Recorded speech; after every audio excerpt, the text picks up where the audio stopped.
Hello, I'm nahshondion, and you're watching Transbrations. Today's special guest is Pablo Miralles. He is a writer, director, and producer, and is a graduate of John Muir High School, class of 1982, and has over 30 years of experience in the visual communications field. In 2008, Pablo founded Arroyo Seco Films to create TV, film, and digital media productions that are challenging and entertaining. His first feature under the Arroyo Seco film banner was the award-winning feature documentary, Gringos at the Gate, Soccer and the U.S.-Mexico Divide, a film that examines the history and passion surrounding one of the world's greatest national soccer rivalries. The film was broadcast on the ESPN Sports Network for 3 years. His most recent film is the award-winning documentary, Can We All Get Along? The Segregation of John Muir High School, which earned him a 2019 IndieFEST Humanitarian Award, 2 LA Press Awards, and a local LA Emmy nomination in 2022. Currently, Pablo is directing, writing, and producing a K-12 educational film focusing on Owen Brown, son of John Brown, and the local Southern California connection to the abolitionist family. Pablo served as production coordinator on Cedar Productions' Academy Award-winning short film, Visas and Virtue, and co-producer on their Emmy-nominated short film, Day of Independence. He received his BA from Sonoma State University and his MFA from the UCLA Graduate Film Program, where he won the UCLA Spotlight and MPAA Student Filmmaker Awards. Pablo, thank you for joining me. How are you doing today? I'm doing very well. Thank you for inviting me. You were born and raised in Altadena. What stands out the most of your memories of living in Altadena? I particularly have parents who immigrated from what I call the deep south of South America, Argentina. I was born in Los Angeles. We moved to Altadena when I was 7 years old.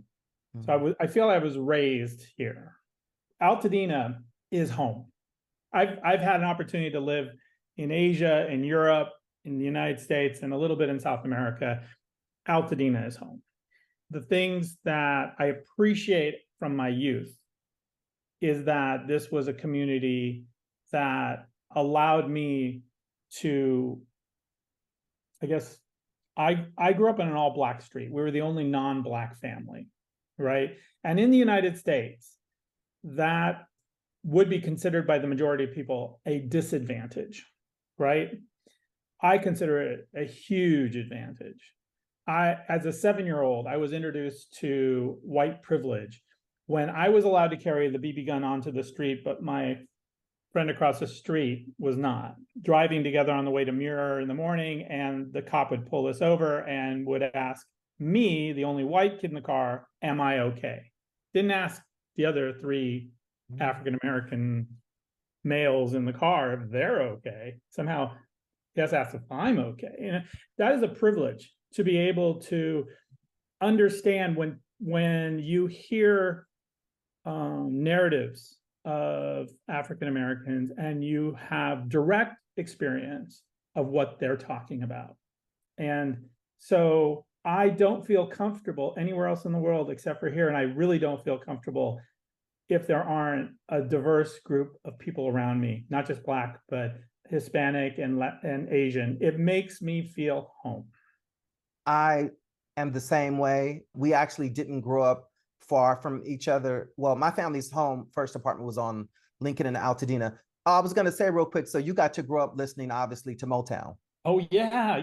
It's funny, you can put that in a question, and a memory popped into my head that was buried. And so I think I was like 8 or 9. I was homesick, right? So my window, we're on the second floor of our house, looked back on 3 houses. We looked over the fence at 3 different houses. And the one that was directly behind us, and I used to know the name of the family, but I can't remember it now. The kids are all at school. The mom would turn on the stereo to play, the name just jumped out of my head. Was it a male solo? Yes, the guy who did Cruising. The silky voice of Barry White? No. Older. Al Green? No, good stuff, but no. I'm thinking of Smokey Robinson. Yeah, I'm going old school. Sorry, I'm much older than you, nahshon. Yeah. And you would hear the music? Well, she would turn it on really loud and do the house cleaning and kind of dance around. And I could look through their back big glass sliding door, this, middle-aged Black woman doing her thing, right? And Pablo, she was clothed, right? Oh yeah. She was clothed. That would have been a whole different memory, Nahshon. Actually, you're right. That would have, right? Yeah. I just know some people do clean up and dance. Yeah, no, fair enough. And I can't say that I have not washed the dishes in my underwear. So yes, it is something that has happened in the past, but generally not when I think there might be somebody looking at me from a window. Yeah, right. But no, it was really weird because, my dad was a classically trained pianist, though an architect by trade, still plays the piano now in his 91st year of life. But our record collection, our LPs in the living room were 99% classical albums. And although I got a good dose of the local R&B from my buddies on the street, playing touch football or stickball, whatever it was with the transistor radios. But the idea that later in life, I later became a DJ at Sonoma State for a little while, played some music. And I always gravitated to music that, if not Black, it was Black influenced. I really feel like that was part of my soundtrack of growing up. If we're on the bus and somebody's got one of those baby boomboxes from the late 70s, it's going to be Ohio Players. It's going to be, Daz Band. It's going to be, it's going, your eyes are going like, who? But these in 78, 79, 80, those were, or I'd say more like 76, 79. Those would be the years I went on the bus most. Those were the groups. And Parliament, I knew Funkadelic. Bootsy Collins. That is Bootsy. Yeah, but before he went solo, when he was still part of Funkadelic. I know you grew up near Casitas and Calaveras. So my first home was on Lincoln and Altadena Drive, then Palm Street, and then in the Meadows. But then my life pretty much centered around my grandparents' home, which was on Nell Dome and Casitas. And I know you said you would walk to Muir.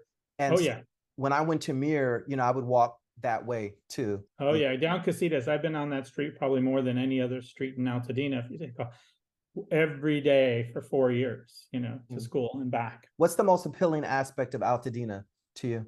For a little while in the late 90s, my wife got a job with Disney Imagineering and we had to move to Florida. We relocated to Florida. And about a week in, I was like, this is a nice place to visit, but I can't live here. And I got this feeling like there's something missing about it. And then we were driving probably to the theme park and we hit a freeway overpass and we go up and over the overpass. And as we're hitting the top of it, I was like, oh my God, that's what I'm missing. I don't see a mountain anywhere, right? Yep. Later in 2005, again, my wife was relocated to Hong Kong for almost a year. I really love being a filmmaker because I have a very flexible life, so I can go with. And there you have these mountains, you have the ocean, and I was like, okay, this is a place I could live. For me, having mountains at my back makes me feel secure, makes me feel comfortable. I get to look out my window here in my office and see the mountains less than probably 300 yards away here in Loma Alta. Although I don't go hiking quite as much as I used to, I just love that they're there. It's just emotionally, I'm attached to the mountains. Yeah. The nature. Reflecting on your life in Altadena, what are your most prominent memories regarding race relations, concerning race relations? Well, I grew up with 6 other siblings. So there were 7 of us in that house. When I started my film, I kind of independently just talked to them about how it was growing up. And each of us had very different, I'd say, some more positive than others. I feel like my brother Francisco and myself had probably the most positive, because I think we actually found I was the one of the 7 kids who was out on the street till we were yelled at to come home every night, playing touch football, stickball, riding our bikes, sometimes riding down to JPL, sometimes riding all the way to the Rose Bowl. but I was an active outdoor kid. I had the sports gene in me. Most of my brothers and sisters are not sports oriented. For me personally, I know that I had a lot more interaction with our neighbors because I was outdoors all the time, right? My brother Francisco had it because he was into horses. He actually had a horse in the backyard. He used to go riding with all the neighbors. The neighbors was a, Black Mexican, primarily kids who had horses. Right. You're the first, although I saw them growing up, you're the first person to tell me that, like, their family actually had horses. We had a horse pen in the back of our house. It was not there when we moved in. My brother built it. He's been building horse ranches ever since. He's on his second one up in Acton. He built one down in Argentina and had it for 19 years before that. Yeah, that's his passion. He's a horse guy. I have an older brother who's a plane guy. And that's all he does, and another brother who does woodworking, and that's all he does. And everyone's very much about it's not that we were ever discouraged from doing anything, or I should say encouraged to do anything, but we were never discouraged to do anything either. And because there were so many of us, and both my parents worked, basically latchkey kids, my place of feeling comfort was out on the street with all my friends. So the original question was, what was the most positive aspect? For me, I'm still having those positive things. Moving back in the neighborhood, having my neighbors here, like there's a really great guy who lives next door, Archie Owens. And so he sees me, he's like a 75, maybe 80-year-old Black man. And he's like, "Oh, nice to have you, neighbor. I'm going to show you around, tell you about the town." I'm like, "Oh, cool. Yeah, that'd be great." And then a car drives up. The person stops, and it's someone I went to Mira with, and he yells out, "Hey, Pablo!" I say, "Hey!" And he's like, "Wait, how do you know that guy?" And I go, "Oh, well, actually, I grew up in Altadena." And then it was like, "Oh, so you're cool already. I don't have to worry about you." And it was like this, yeah, that's what Altadena for me is. Like, if I grew up in Altadena, I'm not going to be coming in there with misconceptions of what the neighborhood is like, or be in any way intimidated or fearful of Black or Latino neighbors.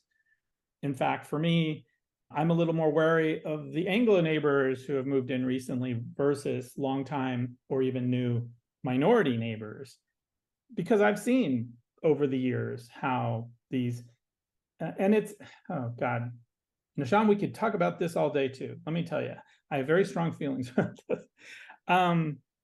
This being in Altadena is a constant awareness of the greater issues that are happening in our country, because we have had a unique, and the west side of Pasadena and west side of Altadena, I'm talking about west side only, I'm not talking about the east side, but because our country basically was founded in a bath of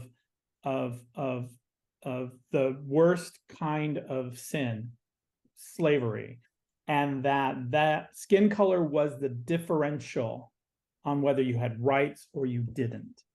And so to be in a community where the majority is not the majority, right? They may be numerically, but culturally, I grew up in an environment where I had Afro envy, because all my friends on the street had these beautiful, Jackson 5, with their picks. Yeah. And I'm sorry, but that was not God's gift to my head. Mm-hmm. But I really thought those were the coolest things ever. I think that being back here, raising my child back here, is so important to me. It's imperative, in fact, I think, because I don't think since we moved up here in the early 70s that things have changed all that much in this country. But things can be better. That is evident for me every day, especially. I'm happy that you went off into that, because this is your comment. Mm-hmm. It's just a small window, but I feel from my own experience, and it's what I hope for my child. It's why we moved back up here. I want him to feel the fertile earth of Altadena as a place of tolerance and inclusiveness. Yes. wow. To me, Altadena, it's just a very, very special, rare, beautiful place. And so on Altadena Drive, we had a Japanese neighbor. Obviously, we had African-American neighbors. I don't remember there being Latin folks on Nell Dome Street. I'm sure there were some in the area. There were fewer back then. And some of the families were, for me, like legendary. There's one family, I just remember the first names. They had horses and a big yard. And my dad and my brother and the one of the elder sons were best friends. Recently, there was in the news this guy who's the Salgados lived on Vermont and Lincoln, or Ventura and Lincoln, excuse me. That family was large. They were in a small house, but everybody in Franklin, and because we were in the same busing zone, we went to McKinley. We knew this family, and the eldest was in my sister's class in 77. He was just like the big man on campus at Muir that year, like a big full-time football player. And then when COVID happened, he was one of the first people that passed away. And I saw his obit, and he was like, he had been a public defender and would go into prisons and defend people that no one else would defend.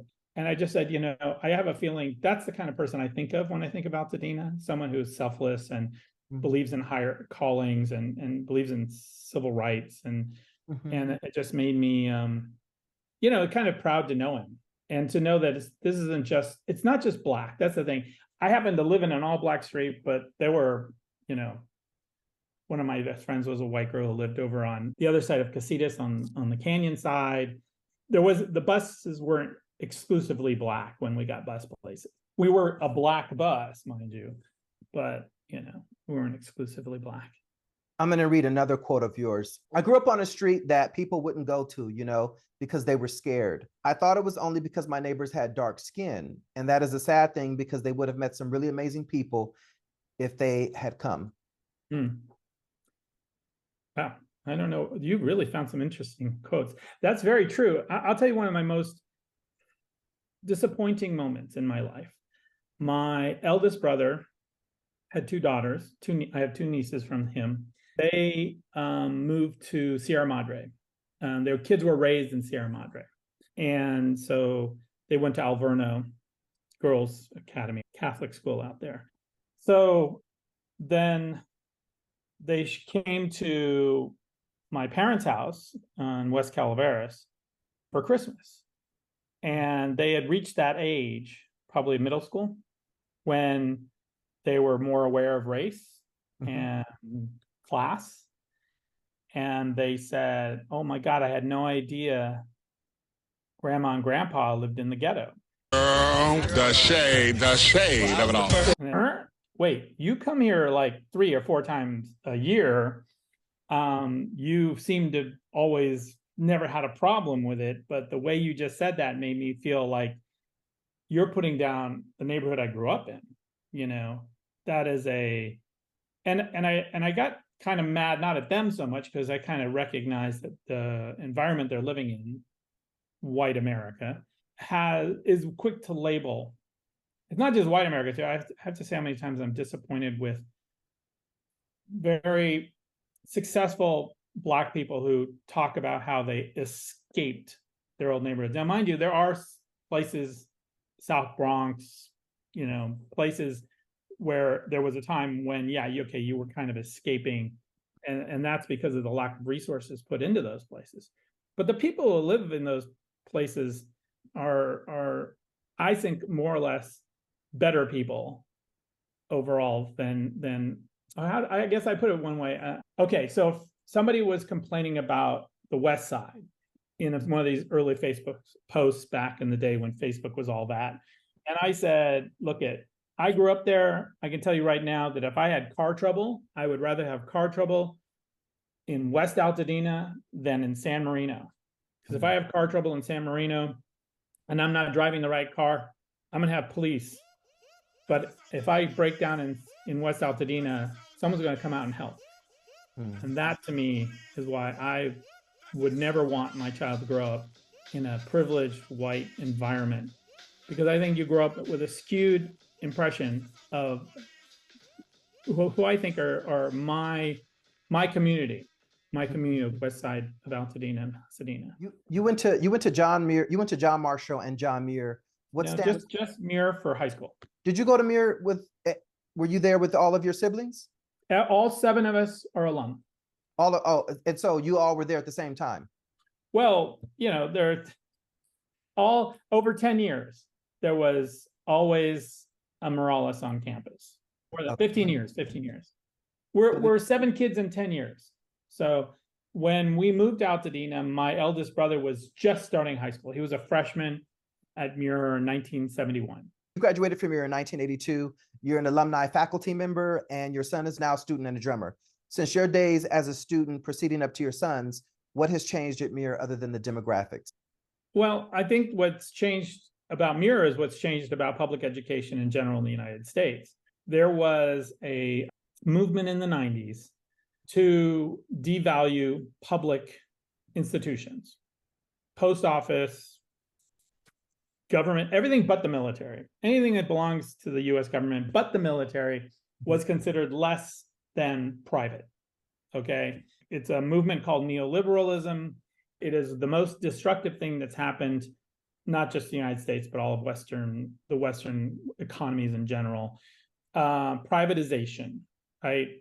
Giving parents are no longer a community member, they are a consumer of education. So it's funny you mentioned Marshall, because Marshall to me as a school is a direct reflection of this privatization or elitism in public institutions. They tout themselves as the best public school because they have higher test scores. Mm-hmm. But if you look at their demographics and the reason and how they have those demographics, they have greater participation by parents because you need to in order to get in. They don't have an attendance zone. Parents have to apply to get in. That immediately makes you a more active parent.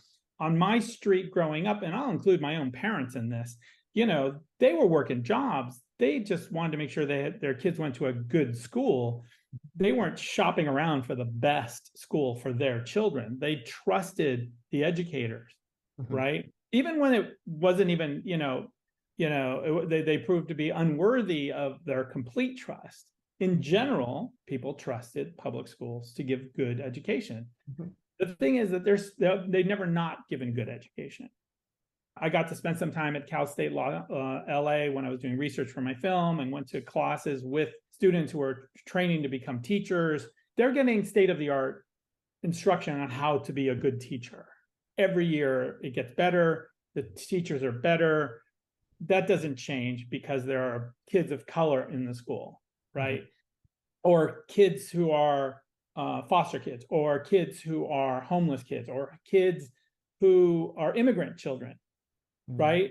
The level of the teachers is good regardless. But what happens is that we've devalued public education to the point where only certain schools have high percentages of those disadvantaged children, which makes the education harder, right? The John Muir High School Early College Magnet Arts, Entertainment and Media, AEM, Academy students, they're trained in film and television, video, production, graphic design, animation, photography, drawing, painting, printmaking, collage, assemblage, sculpting, ceramics, and other visual performing arts and media. Students can fine-tune their creative energy, master self-expression, and hone their critical thinking and problem-solving skills. It has a $3.1 million production studio for editing with 2 green screens and 3 professional cameras. The program sounds amazing. I wish it were available in 1996 when I was a student there. When did the Media Academy become incorporated as curriculum? Well, the introduction of academies started in the 1990s. I think first was the Business Academy, then an Engineering Academy, and finally AEM, I think was around 2006, something like that, 7. But they were not wall-to-wall academies. Like when I started research on my film in 2011, they were basically, you got to pick an academy and then you had to commit to it as like I don't know if it was junior or sophomore, but freshmen all took GE classes and were part of a larger community. Then around 2012, as I was really starting production, they decided to go wall to wall. So freshmen go into the school and have to pick one of the 3 academies. And that way they have specialized math and English and science that helps tailor the study to whatever it is that they're learning in a more professional level. I have to say, initially, I was kind of like, what doesn't that kind of fractionalize the community? Like, mind you, high school is fractionalized based on temperament and interest and even race on some level. But in the end of the day, you're all mere Mustangs, right? This felt like, oh, now I'm an AEM and I'm a business and I'm an engineering. And this is like, and now that I've actually spent a lot of time on the campus and seen it for my own son, I think it's great. I think because it gives them much more focus on a type of learning that will be a great foundation, regardless of whether they want to stay in the arts or in engineering or business. You know, my wife is a landscape architect. I'm a filmmaker. So my son goes to Muir and I say, so what academy you want to be in? He goes business.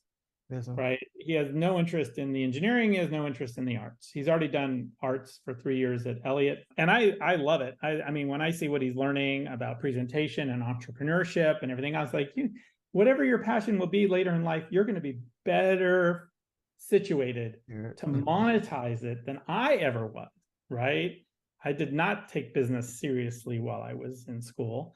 And so I'm very excited that he's in the business academy. I would have been excited regardless. He could have picked any one of the three. Yeah. I've actually been on the advisory committee for the AEM, I think 6 or 7 years. I think it's challenging.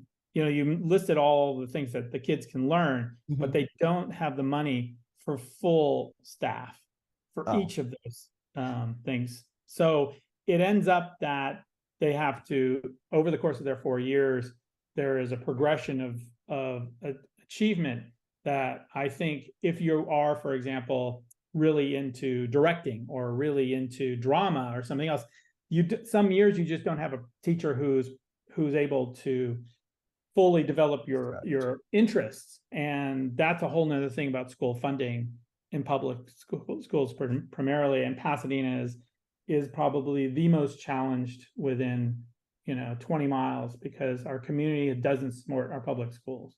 And losing students because of the community different factors.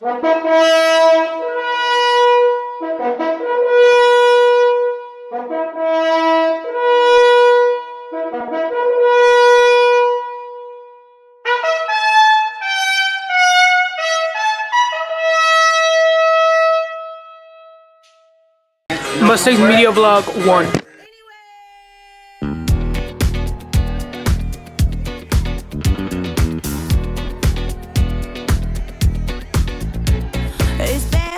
O'clock, yeah, it's thick 30. I've been through a lot, but I'm still flirty. Is everybody back up in the building? It's been a minute, tell me how you feeling. Cause I'm about to get into my feelings. How you feeling? How you feel right now? Oh, I've been so down and under pressure. I'm way too fine to be this stressed, yeah. Oh, I'm not the girl I was or used to be. More out of college. What I want to learn to film videos first, at least get his clothes, because anyway, so I want to. I got a feeling I'm gonna be alright, okay.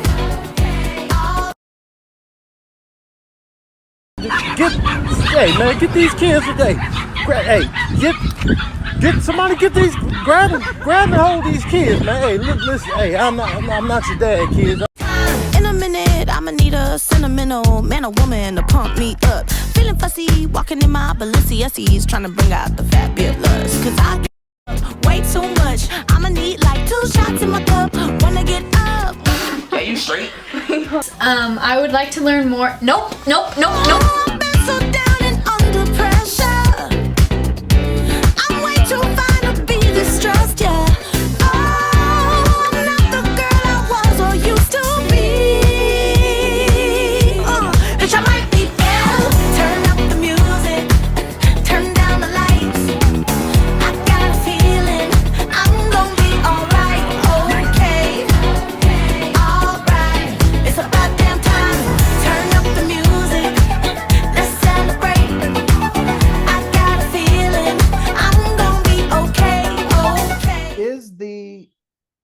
Magnet Arts and Entertainment, are the facilities available for the community to use at all, or it's only for students? You can. You have to. It's not as open as it used to be. I, for example, produced a Emmy-winning documentary a friend of mine made. We were able to utilize the studio for interviews shortly after they opened because they didn't have the classes. They hadn't figured out the classes yet. Now, if you want to do that exact same thing, you have to go through the district and pay a fee and get insurance and all that stuff, which I think is great. I think I took advantage of a loophole, and there's always something going on campus. It's more about connections. If you know the principal in a high school, knowing the principal is everything. He's the one who runs everything. And Muir is blessed with the best principal I've ever seen, ever, anywhere. Also an alum. And that's the secret of Muir, is that I think somebody counted, like, out of the 200 adults on campus, or that are on and off, depending on coaching or, counselors or anything else, like 40 of them are alum. So there's a good chance the person you're with went to that school. That doesn't exist anywhere else that I've noticed.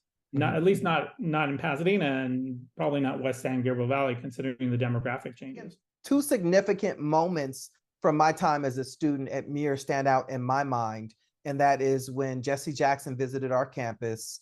I don't remember if it was I only went to Muir 1 year, which was 95 through 96. My family members all pretty much went to Muir. So it was Jesse Jackson visiting us. I don't know if that was in 95 or 96 though. And then our graduating class of 1996, we did a time capsule. We buried a time capsule. Do you know if that time capsule would have been opened by now, or do they remain buried? Was it buried on the Circle Drive? I want to say I believe so, but I don't. And it might still be there. When do they? What do they wait, like 100 years, or? Just... that's a great question. I have no idea. I know ours was opened, but because there was damage to the concrete, and a lot of the ones that they used to do it in the front of the school, between the auditorium and the A building. And when they redid the front of the school, and around the time you were there, 95, 96, they pulled them all out. And the vast majority of those from like 1954 to 73 or 74, there was nothing left inside. They'd been molded out, and it they wasn't just preserved sealed well. Yeah. Okay. I've never heard of one of them actually being pristine, but I do know around Circle Drive, the plates are still there. You're a more recent graduate, so it's a good chance that it's fine, I haven't been on that campus in, I don't even remember. I don't remember when I was the last time. I know there's been a lot of construction, and there's murals, and there's all kinds of things. John Muir. Homecoming. Pardon me? Come for homecoming. You said what? You should come for homecoming. Oh, come for homecoming. Yeah. Yes. I would if I was out there. I definitely would. And I said, well, there's a Tupac connection to Muir. And she goes, what is that? And I said, well, he went to one of the proms. And she goes, no, he didn't. So I'm sitting there, and I said, look at that, just Google Tupac Muir prom. And that was obviously a bonus, going to Muir and a PUSD school, and him being at the prom, which kickstarted my film and TV production career. It's just interesting because as I got older and older, that became such an afterthought. It became an afterthought. Oh, right. It became such an afterthought. But now it's like, with all the stuff that has happened in the past, the documentary, his books, would have been his 50th birthday. Then it would have been his 25th death anniversary. Just so much has happened. It's like, wow. And now solving his murder, like, it's crazy. Yeah, it is. It definitely is. The John Muir alumni highlights its unique diversity, pioneers and leaders in their field like Jackie Robinson, Octavia Butler, and politicians, musicians, and Olympic medalists, a Fortune 500 CEO, an Academy Award winner, Medal of Honor recipients, a jazz great and a rock legend. I took that directly from your. I recognize it. Yeah. Yeah, I took that. I knew you would, from your film. The Alumni Hall of Fame at John Muir selects individuals based on nominations. This year's inductees into the Alumni Hall of Fame were recently announced. I think, it had to be like last week. Is the selection process highly competitive? I only participated 1 year in the selection. Yes, it's sort of like college admissions. You have a stack like this, about 30 or 40 people. Not all of them were submitted that year. There's people that, okay, maybe not this year, but maybe next year, so they get pushed off. And for 5 years, you could be in the running, but after 5 years, you have to be resubmitted. So the people who are nominated, their application stays there for 5 years for consideration? Yeah, unless it's rejected outright. Tanisha Ofrey, I went to school with her. She was my classmate, and I escorted her to, I believe it was our winter ball, and she was selected to be in the Alumni Hall of Fame. Her and her mother run a nonprofit called Shepherd's Door. Oh yeah. I read about that. Heavy on community service. It's heavy on community service. Yeah, originally in 91, 92, when they first started it, Project Spirit, I think. Actually, Cameron Turner's mom, Mildred Turner, was the one who started the whole Hall of Fame thing. It was just to acknowledge that Northwest Pasadena and Altadena has produced some of the most important people in the world, in my opinion, humble opinion. So they wanted to highlight it. It was originally about your achievements after, and it still is. It's your achievements after graduation. At some point, though, it also started to be an acknowledgement of people who've given back to the community. So it's no longer you have to be world famous. Now it's also, if you've done good for the community, we will honor you. I think there's only one name that I've recognized on there prior, and I think it was, I think she was a city council woman. I think her name was Jackie Robinson. Jackie Robinson? Jackie. Yes, it was her. She was on the city council. Yes, she represented the District 1. Yeah. Right. She was in my class of, she was a twin sister? Pardon me? She has a twin sister, right? I'm just kind of remembering. I don't know. Maybe I think maybe she may have. I'm not sure. Yeah. Pasadena has produced some very legendary people, very, very, very legendary people. I'm happy that I was able to go there for my last year of high school. And I guess had I had it my way, I probably would have went there my entire 4 years, but we moved and, obviously had to go where, within the district confines, I believe. Sure. So earlier you had said you liked filmmaking because it was flexible. What inspired you and set you on your path to becoming a filmmaker? Oh God, these are the questions that pure luck, Sean, pure luck. It started at John Muir. I was in stage crew. I loved being behind the scenes of productions. And even if I was a technical director, I wanted to be up in the booth looking at it, knowing all the elements, the lighting, the costume, the sets. Right. But I also had been told then in the 1980s that theater was dying, don't make it a career. So I went to Sonoma because I wanted to play soccer. It was a Division II school, the best I could do. And I had a really great 4 years.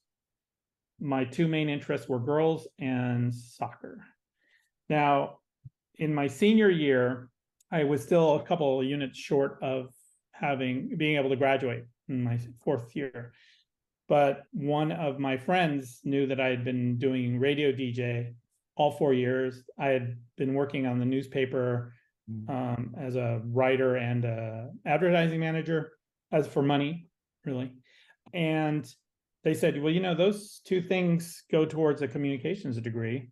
If you did that, you'd be only a couple units shy. So I switched majors at the beginning of my senior year.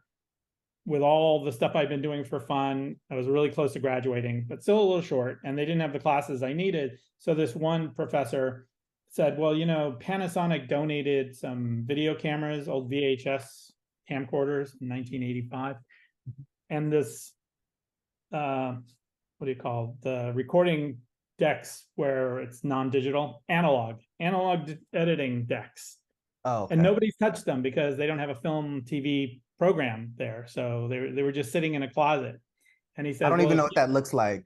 Okay, so if you can imagine two VHS machines, you know what a VHS machine is, right?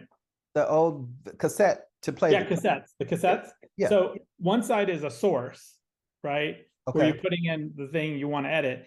And the other slot is a record. Now you put in your record and you leave it alone because you're recording onto it. But you're taking all the tapes as your source decks and you find the clip that you want and you play it, hit play at the same time on the record, and record it, and it goes onto the record tape. Okay, I got you. Okay, I haven't This had is anyone explain that to old-school me. video editing. Old school Obviously. video editing. So I said, well, for 4 units, I'll make a video. And he goes, great. So I made a music video because it was 1985 and everyone was making music videos. It's important to know that I did not grow up wanting to be a filmmaker. I finished the tape. I submitted it for the 4 units. I went off to South America for a year. I'd never traveled outside of the United States, outside of Baja California. And I had just saved up enough money to hitchhike around South America for a year. While I was down there, I was encouraged to submit an application to film school.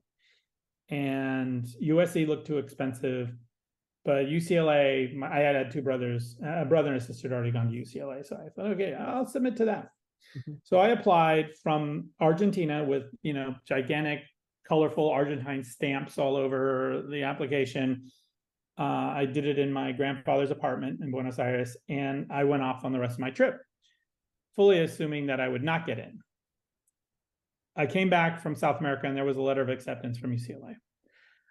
I was like, holy moly, what, I'm going to film school. I don't even know the front end of a back end of a professional camera.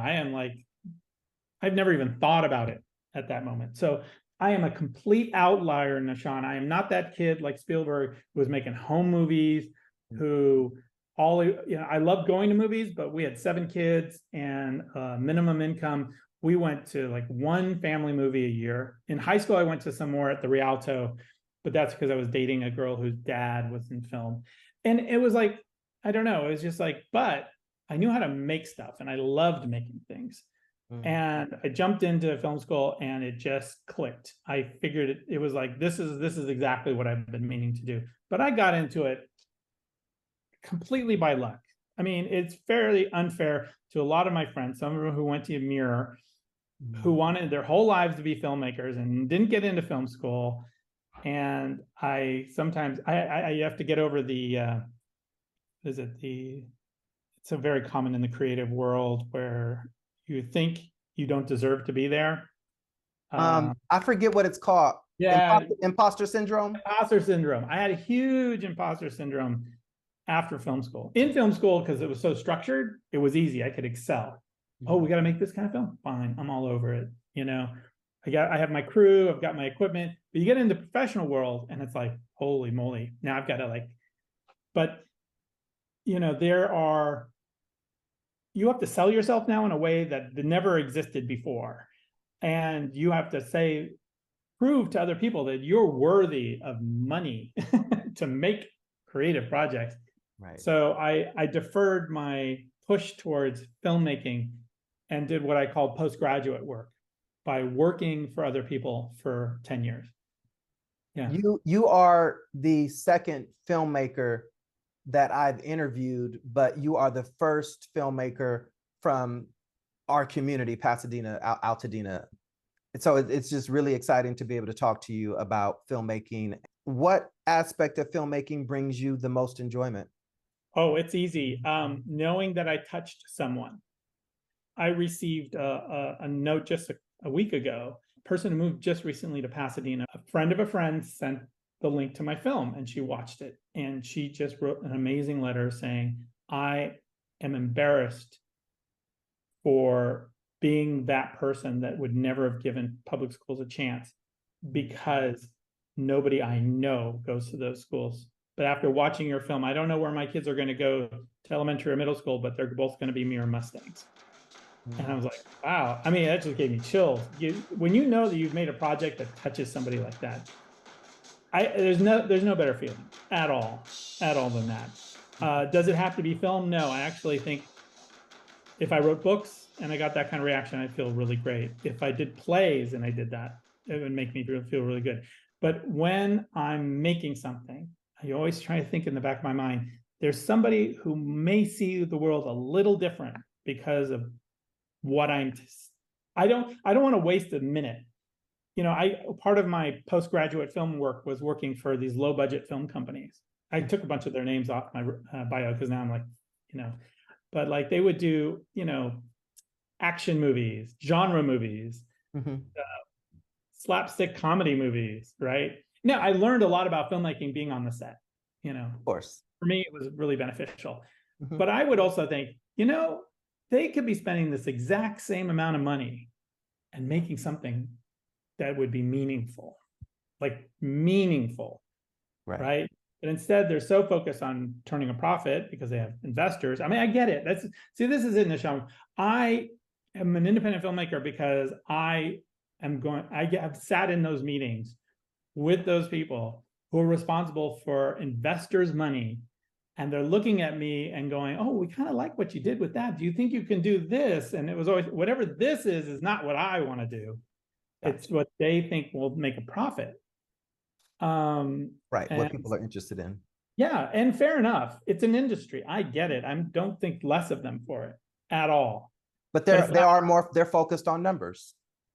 And we need that to keep the industry alive, right? Unfortunately, we just don't support our artists that well. Which documentary filmmakers do you admire the most, and what are some of your favorite films? Wow. So I'll tell you, I wasn't at all that interested in filmmaking before I went to film school. In film school, I went film crazy. Okay, there was a VHS store on Pico in Santa Monica called Vidiot's. They just reopened in Eagle Rock. And that was basically my real film school, because every spare moment I had a stack of VHS and I was watching all the canons of all the great filmmakers. And the kind of good thing about that was it was really fresh in my mind when I was in film school. Unlike a lot of the people who grew up with it, oh yeah, we saw Lawrence of Arabia when I was 9 or something. And yeah, but for me, it was like, I could tell the difference between Berlusconi or, David Lean or Kurosawa or Coppola or Scorsese. I knew their stuff because I just literally saw it the night before, kind of thing. I have favorite filmmakers. I don't have, there are films that I'm emotionally attached to, the ones that will make me care deeply as I'm watching them. I wrote that the one that always got me was Akira Kurosawa's Ikiru, which weirdly was just remade in an English version last year. It didn't have the same impact. What's it about? It's about a bureaucrat who in the city of Tokyo, who's had this really long career of just, people would come in, file a complaint, and he would take it and he'd put it in the next pile, right? And he'd stamp it and he would pass it on. He'd always pass it on. And then one day he goes to the doctor. It's a kind of a trope, but it's so well done. And he finds out he's got terminal cancer. And I think I've heard, I want to say I've heard that title before. Or I think I have. It's what it, to me, it's the literal, anything that talks about life, the challenges of life and transformations for the betterment of others. Those are the movies that just rip me apart. They, To Live, it's a Chinese film by Zhang Yimou. It's those ones where somebody goes up against the system for the betterment of other people. Lilies of the Field, which, I later learned that, Sidney Poitier was living in Altadena when they were shooting that. Not too far from where we grew up, actually, West Altadena. And that those movies that just, simple human singular struggle, personal struggle to make things for a better world. Those are the movies that really just get me. And I'm really dating myself because it's hard to really imagine recent movies that have done that for me to that level. Documentaries, actually, I did not make a documentary until I made Gringos at the Gate. I love documentaries. I enjoy watching documentaries. I was never someone who felt that I was patient enough for documentaries. I have a need to get things done. and a need, and this has helped me more than anything else, a need to finish things, right? So in Gringos took me almost 6 years. That felt forever, right? Actually 4 years, but felt like 6 maybe. But like my passion project, Can We All Get Along, ended up taking me over 10 years to finally complete its final version, which we just sent off last month to national PBS. But I learned that instead of patience, if I have passion for the subject, then that overcomes the impatience of not finishing. For much of America, desegregation was a traumatic experience.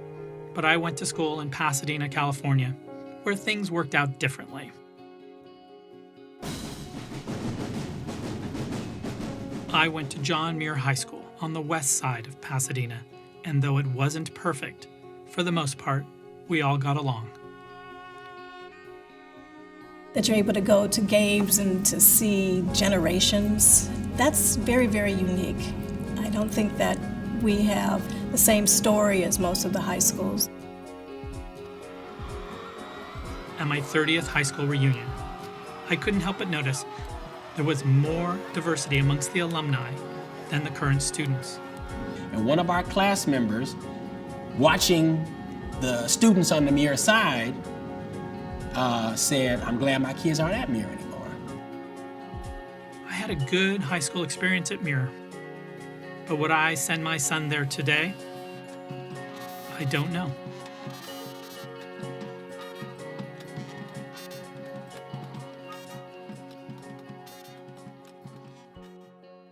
Pablo really gave us an incredible gift, yes, with his film.